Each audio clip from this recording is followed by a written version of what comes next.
Hello बच्चों, let's read the question. The question says a bar magnet is released from rest along the axis of a very long vertical copper tube. After some time, the magnet will move down with almost constant speed, oscillate inside the tube, move down with an acceleration greater than g, move down with an acceleration equal to g. Okay, now let us solve this question. तो सबसे पहले हम क्या करेंगे काम, हम इसका की कॉन्सेप्ट लिखते हैं. जहाँ तक की कॉन्सेप्ट का ताल्लुक है, इसमें जो की कॉन्सेप्ट यूज़ होने वाला है वो क्या है, that is the concept of eddy currents. की कॉन्सेप्ट्स जो इसमें यूज़ होने वाला है दैट इज़ एडी करंट्स.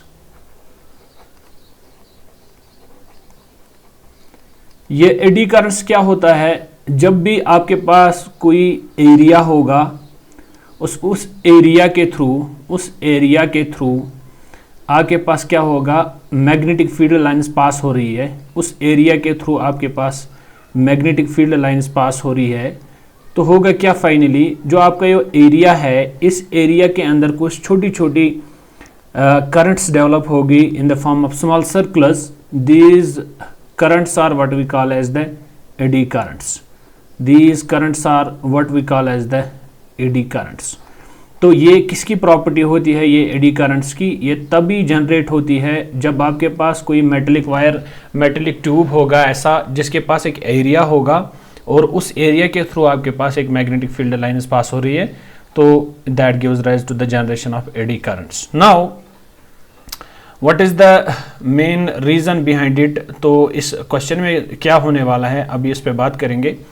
आइए देखते हैं कि इसका जो मसला है कि अब इसमें हम देखेंगे कि bar magnet is release from the rest along the axis of a very long vertical copper tube.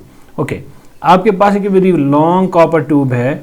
ये मैं मान लेता हूँ, लेट अस सपोज मेरे पास एक कॉपर ट्यूब है. इस कॉपर ट्यूब के थ्रू क्या हो रहा है, मेरा एक बार मैग्नेट चला जाता है. ओके, लेट अस सपोज मैं मान लेता हूँ ये मेरा बार मैग्नेट है, ये इसका नॉर्थ पोल है, ये इसका साउथ पोल है, और इसको इस एरिया के थ्रू, कॉपर ट्यूब के एरिया के थ्रू घुसना है और इसके थ्रू इसको जाना है. क्योंकि हमें पता है कि जब भी कोई बॉडी हम from the surface of earth ऊपर उठाते हैं तो that is attracted by the gravitational force, तो उस पर ग्रेविटेशनल फोर्स लगता है. तो हम यहाँ पे क्या लिखेंगे कि as the magnet is moving, as the magnet is moving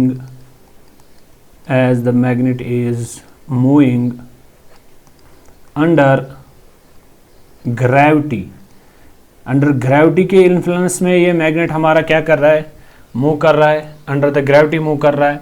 तो what will happen to that, उससे क्या होगा, the flux linked with copper tube, the flux linked with copper tube, the flux linked with copper tube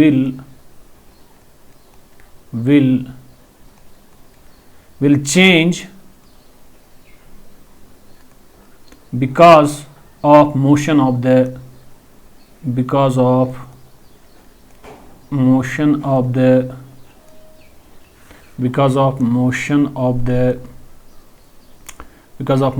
magnet. तो magnet की वजह से, इस magnet के मोशन की वजह से जो flux linked with the copper tube होगा वो चेंज हो जाएगा. तो उससे क्या होगा, this will produce eddy currents, this will produce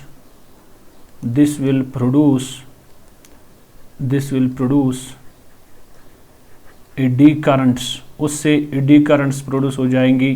this will produce eddy currents in the body of the copper tube, in the body of the copper tube. तो copper tube की बॉडी के अंदर क्या हुआ, अब जब भी जो ही ये मैग्नेट इसका कॉपर ट्यूब के थ्रू गुजरने की कोशिश किया, जब ये इसके पास चला गया, इसके थ्रू चला गया, तो सबसे पहले क्या हुआ, the flux linked with this copper tube, ये आपका कॉपर ट्यूब है, ये आपका कॉपर ट्यूब है, the flux linked with this copper tube वो चेंज हुआ। अगर वो copper tube flux linked with that copper tube change हुआ due to the motion of the bar magnet के मोशन की वजह से, तो this will produce eddy currents in the body of the copper tube, उससे AD currents throughout the body of copper tube produce हो गई। Okay, तो according to Lenz law, according to Lenz's law, तो Lenz law क्या बोलता है, these induced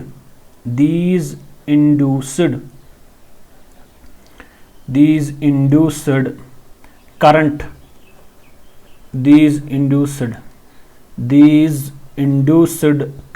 oppose the fall of magnet, these induced current oppose the fall of magnet। तो जब fall of magnet, जब इंड्यूस्ड करंट प्रोड्यूस हो गई, वो मैग्नेट के फॉल को क्या करेंगी, वो इसको अपोज करेंगी। ओके, तो this force will so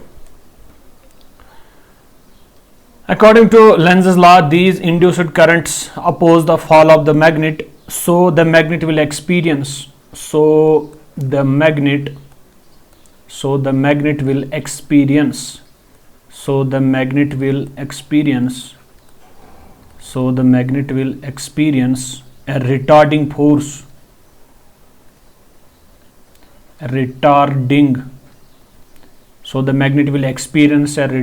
force, okay, तो उस फोर्स से क्या होगा, this force will continuously increase, this force will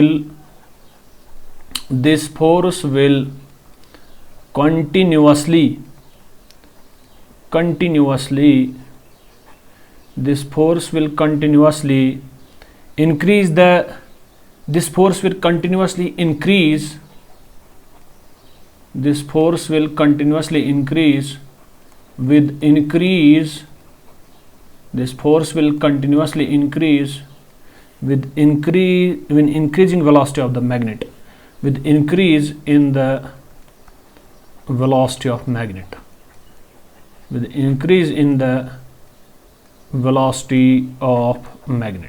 तो मैग्नेट की वेलोसिटी बढ़ने से जो फोर्स इस पे रिटार्डिंग फोर्स लगेगा मैग्नेट पे, वो भी बढ़ जाएगा। And the point comes till it becomes equal to the force of gravity, till it becomes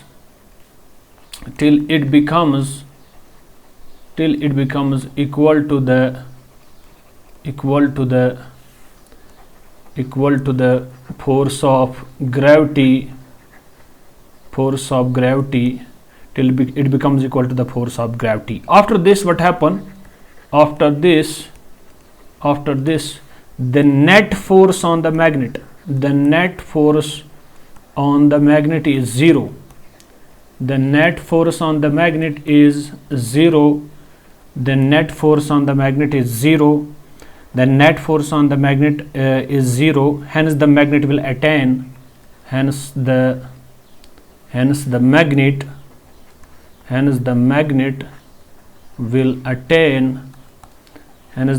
will attain a constant speed.